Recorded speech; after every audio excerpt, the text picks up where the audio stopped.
Bonjour. Bonjour. Tu te souviens lors du constat des copains pas d'abord, où tu disais que les relations humaines se construisaient sur une base de faiblesse? Oui, oui. J'aimerais que tu me parles des couples mixtes, c'est-à-dire entre différentes races ou différentes cultures d'ailleurs. Les couples, ainsi que des couples de confessions religieuses différentes, et aussi des couples dont l'un des partenaires a un développement spirituel et l'autre non. Oui. Oui, ben bien sûr, c'est un problème. Et il y a effectivement de plus en plus de couples qui se forment entre des races différentes, entre des noirs et des blancs. Bon, tout ça se conçoit à l'époque dans laquelle on évolue, dans le sens que il y a de l'amour qui passe entre deux êtres, la race n'a pas d'importance à ce niveau-là, je comprends fort bien tout ça. Le problème que ça donne, c'est que ces gens-là ont à un moment donné des enfants. Et ces enfants sont souvent d'ailleurs de très beaux sujets sur le plan physiologique. Simplement, ce qui leur arrive, c'est qu'ils ont un emplacement au fond d'eux-mêmes. D'une façon générale, ils sont un peu, comment on dit, ils sont en équilibre sur deux positions foncières, c'est-à-dire, comme on dit vulgairement, ils ont le cul de chaise, voilà. D'accord. Voilà, et c'est un gros problème sur le plan du développement spirituel, voilà. Ah d'accord. Mais bon, comme je dis, toujours on est dans un gâchis où ce genre de choses-là n'apparaît plus comme étant vraiment quelque chose d'extrême, mais ça l'est foncièrement sur ce plan-là, parce que en général, ces enfants ne savent pas sur quelle position se poser. Même si les deux personnes sont de même confession religieuse? Oui, même, souvent, même si les personnes sont de même obédience, et bon, je dis pas que c'est absolu, je dis simplement que ces choses-là étaient évitées pour expliquer précisément le point de vue traditionnel, c'est qu'on ne mariait pas ou le respect des races était inverse au racisme, qui consiste à vouloir prétendre à une supériorité d'une race sur une autre, ce qui n'a aucun sens. C'est simplement qu'on ne mariait pas ces différentes races pour simplement respecter le génie de la race. D'accord. Voilà, ce qui veut dire qu'on ne va pas faire un croisement. Après, on fait un croisement, ce qu'on appelle un croisement. Et ça peut donner effectivement des sujets bien très beaux et qui peuvent être très aimables et tout ce qu'on veut, mais je veux dire, il y a un côté où ils ne peuvent pas se poser au fond d'eux-mêmes sur quelque chose de solide. Je dis bien toujours, d'une façon générale, c'est comme ça et c'est pour ça que ces choses-là étaient évitées. Par contre, ce qui est plus grave encore, c'est effectivement les différences de maturité. Ça, je dirais, par exemple, dans les castes, on va parler de la tradition de l'Inde, puisqu'elle a mis l'accent beaucoup sur les castes. Alors, ces castes existent partout, dans toutes les autres traditions, mais on ne les signale pas avec autant d'intensité. Alors, les castes de mariage qui se faisaient entre des personnages de castes différentes, ça n'existait pas, en principe. Et si ça se faisait, c'était toujours au détriment des deux castes. Oui. Voilà. D'accord. Parce qu'il y a une incompatibilité qui se présente là, qui fait que on peut faire des efforts surhumains, on peut pas, il y a un moment donné, c'est une incompatibilité. J'ai du mal à comprendre qu'un couple qui est basé sur le même fondement religieux, que ça puisse créer un problème dès lors que l'un soit blanc et l'autre soit noir. Est-ce que c'est pas plutôt un problème culturel, de différence culturelle plutôt? Non, ça va plus loin qu'une culture, ça va dans le génie même de la race. Non, ça va beaucoup plus loin. La culture, elle est en quelque sorte ce qui est relatif à telle race ou à telle mœurs, telle tradition qui s'applique sur tel aspect, etc. Mais je veux dire, c'est beaucoup plus fondamental. Le problème est beaucoup plus profond. C'est d'ailleurs ce même problème qui donne naissance dans le sens inverse, c'est-à-dire dans la décrépitude dans laquelle se trouve l'humanité actuelle, enfin depuis pas mal de temps, c'est-à-dire le racisme. Les gens racistes, ils le sont par ignorance, mais ils le sont parce qu'il y a un moment donné, un endroit, ils ne peuvent pas toucher la mentalité de personnages d'une autre race. Où ils les perçoivent, ils sont sûrs de les connaître et de les comprendre, mais ils sont sûrs, leur sûreté, c'est tout ce qu'ils ont, mais en réalité, ils ne les comprennent pas. Il y a une incompréhension qui laisse place. L'homme ne peut pas rester sur cette position, c'est comme un déséquilibre, ce qui veut dire que ça laisse place à des interprétations qui sont, elles, alors complètement à côté de la question. Ouais. Voilà. Et c'est ce qu'on rencontre. Il suffit de rencontrer des gens à tendance plus ou moins raciste, ce qu'on rencontre de plus en plus aussi, hein, et on voit bien qu'il y a une incompréhension. D'ailleurs, que ça soit. Moi, je me suis trouvé en Afrique parmi des Noirs racistes à l'égard des Blancs, et inversement, ils n'ont rien compris, ni les uns ni les autres. C'est-à-dire qu'ils vivent selon des critères d'expérience faites dans la pratique, en contact de ceci, de celui-ci, de ceci, etc. La plupart du temps, c'est du racisme par réaction. C'est du racisme, oui, par réaction, qui prend une base solide, un fondement solide dans justement cette impossibilité, à un moment donné, de se trouver en accord. Alors, évidemment, on peut se retrouver en accord dans un cadre traditionnel, dans le cadre, par exemple, d'une tradition comme l'islam, où le phénomène des races n'est pas mis en avant dans le sens que on est croyant, on est musulman, ou on ne l'est pas, mais il n'y a pas de différence à faire à l'égard des couleurs. Tout à fait, on est tous frères à partir du moment où on est tous soumis à Dieu. Voilà, donc mais il faut s'en tenir à là, avec tout ce que ça comporte. Et c'est pas pour rien que l'accent a été mis dans l'islam là-dessus, parce qu'on est donc dans la dernière révélation, où justement tout ce genre de phénomène apparaît, et tous ces mélanges de races apparaissent, ce qui n'était pas le cas à une certaine époque où les gens n'allaient pas nécessairement courater les chemins de la même manière. Voilà. Tu penses pas que de cette idéologie de préservation de la race, ça a des vieux relents quand même, tu vois, à l'époque de Hitler, lui aussi il voulait préserver la race. Oui, mais ça, c'est la déchéance d'une chose. Les meilleures choses peuvent tout d'un coup se dégrader et devenir de la pourriture. Mais fondamentalement, la préservation, c'est-à-dire le respect du génie d'une race, c'est à cet endroit qu'il faut regarder. Et on verra l'authenticité d'une position comme celle-ci. Elle est parfaitement orthodoxe dans n'importe quelle tradition et n'importe quelle race.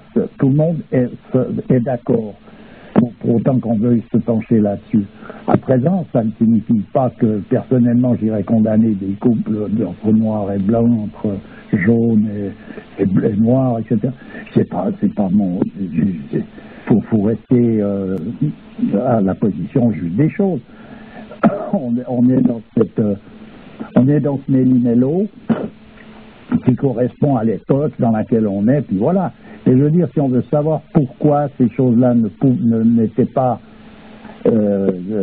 disons, prônées, et que actuellement c'est devenu un peu la mode, mais ça donne pas nécessairement des résultats meilleurs que le reste, c'est tout simplement parce qu'au départ, il y a un génie d'une race et à un moment donné, c'est les enfants qui vont se retrouver dans cette position de l'impossibilité de se poser. C'est pas même le couple, parce que ça peut donner de très bons résultats. Ces différences les différences de mentalité, c'est-à-dire de manière d'aborder les choses, peut donner de très bons résultats. Simplement, ça donne un espèce de compromis. Voilà, c'est un compromis à quelque part où chacun peut vivre tranquillement, un peu isolé au milieu de ce couple.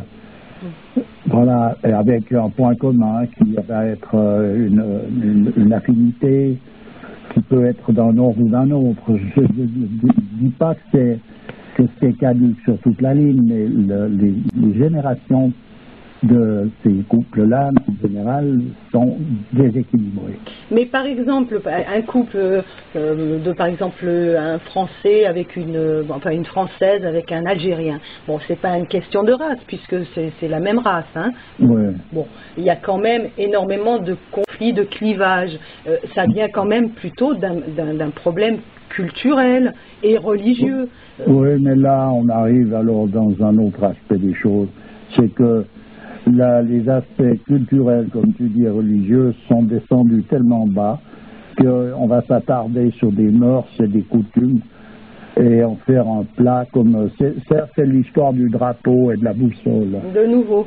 Oui, parce que dans l'islam, on ne fait pas ci, on ne fait pas ça, on ne boit pas d'alcool. Alors donc le bonhomme, lui, boit son verre de vin en mangeant parce qu'il est du pays, il travaille, il est dans ces mœurs-là, ça devient un mécréant, etc. Ou inversement, la femme sort avec un voile et puis le bonhomme, ça vient des conneries, là. Alors bon, on y est, là-dedans, ça va bien. Mais je veux dire, ça vaut pas la peine d'en discuter. Voilà, ça devient des trucs qui n'ont plus beaucoup ça n'a plus de valeur, tout ça. C'est que des habitudes. Alors, l'habitude de se lever à 6 heures, l'autre à 7 heures, ça crée un conflit aussi. C'est bon, hein. Voilà, on en arrive à ça. Mais autrement, si un personnage...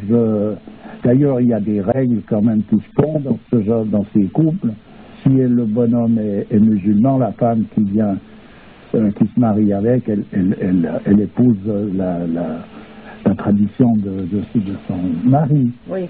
Ah bah voilà. Oui, c'est la condition sine qua non, hein, de ce mariage. Voilà, tout à fait. Et puis c'est comme ça que les choses vont aller. Et puis c'est tout à fait possible, ce genre de choses, parce que au niveau, sur le plan religieux, il n'y a pas vraiment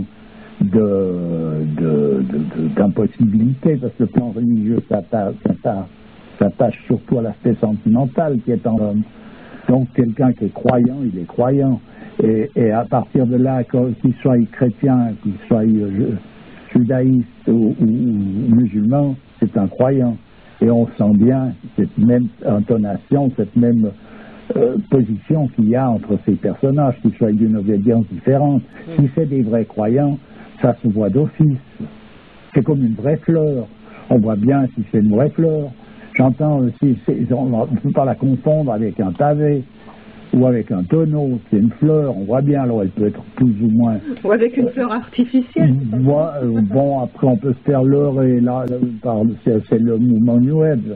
Mais je veux dire, on voit bien qu'on a affaire à une fleur qui peut être différente de l'autre, mais c'est une fleur, donc il y a un point commun fondamental qui, lui, est obligatoirement peut se retrouver et n'a pas d'incompatibilité, là.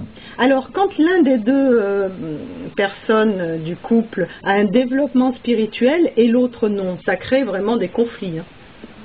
Bien sûr. Il y a tout un monde là qui sépare. Oui, non, mais c'est tout à fait. Ça crée une coupure qui est souvent difficile à résoudre. Ouais. Mais bon, à présent, c'est pas que quelqu'un qui est une personne qui ait un développement spirituel et l'autre pas. Je dirais que il n'y a pas de non-développement spirituel absolu. Autrement, le personnage n'existerait pas. Mais simplement, c'est pas le même degré. Ouais. Et puis, ça peut donc créer des problèmes. Pour autant qu'il y ait qui est justement un déséquilibre, parce que si les personnages sont deux croyants, il y en a un qui se soumettra inévitablement à l'autre sur le plan de ce développement. Ouais. Voilà, c'est pour ça qu'en fait, tout se résout très bien à partir du moment où on reste dans un cadre traditionnel. Déjà, on ne fait pas certaines choses. Si elles se font, c'est accidentel. On rectifie ces choses-là par une attitude, etc., etc. Tandis que dans le monde dans lequel on évolue actuellement, on ne parle plus de rien de tout ça. On est dans une décomposition. Oui, mais tu parlais vraiment d'antinomie entre le profane et le sacré. Deux personnes de ce type vivent dans deux mondes complètement différents, quoi. Ah ben là, bien sûr. Donc, ils peuvent pas s'entendre. C'est pas possible. C'est-à-dire qu'à long terme, ça va. De toute façon, il va y avoir des cassures. Ou alors ils vont s'entendre, mais que sur des points faibles, de nouveau. Ah, d'accord. C'est-à-dire que, c'est comme je l'avais déjà dit, c'est le mariage de la faiblesse. Donc vraiment, le ciment d'un couple, c'est vraiment ça. C'est là que ça se passe.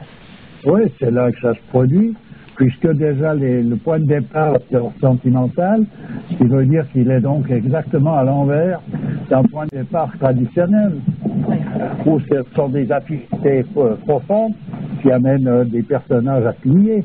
Là, il ne s'agit plus de profondeur. Il s'agit de superficialité. Ou d'inversion même. D'accord. Ok, bah écoute, c'est pour ça qu'on assiste à une telle débâcle dans les couples actuellement. Tu penses que ça vient de ça? Ouais, c'est ça, oui, bien sûr. C'est ça, à partir du moment où on perd pied avec l'essentiel, on arrive donc dans ce genre de tribulation, là. Oula, il se passe quoi derrière? Ça va s'arrêter. Oh, c'est pas. On peut tourner autour de tout ça pendant longtemps. Mais disons, voilà, ce qu'il y a au point de départ, c'est que il faut considérer ce qu'on appelle les cas, qu'on les prenne par le point de vue de l'hindouisme ou par un autre point de vue. Les castes existent dans le monde et c'est pas une ségrégation qui est péjorative, c'est tout simplement des différences. Un musicien peut se comprendre très bien avec un mathématicien, mais je veux dire, en principe, ils vont pas mener le jeu de front, voilà. Mais par contre, les mathématiques sont pas incompatibles, mais c'est une autre forme d'approche, ce qui veut dire comme deux personnages qui ont des formes d'approche différentes, où elles ont plus raison à un moment donné, il n'y a plus de raison qu'elles se retrouvent ensemble, c'est tout simplement parce qu'ils ne sont pas sur la même route. Donc, qu'est-ce qu'ils vont ils ont rien à se dire à un moment donné. Sauf dans des cas exceptionnels, parce qu'évidemment, il y a un moment donné où un développement spirituel, suivant le degré qu'il atteint, toutes ces considérations-là s'éliminent. Oui. Puisqu'on rentre dans une unité. Tout à fait. Ok, ben écoute, on va finir là-dessus. Je te remercie. Ben écoute, c'est toujours avec plaisir. Au revoir. Bonne journée. Au revoir. Pareil.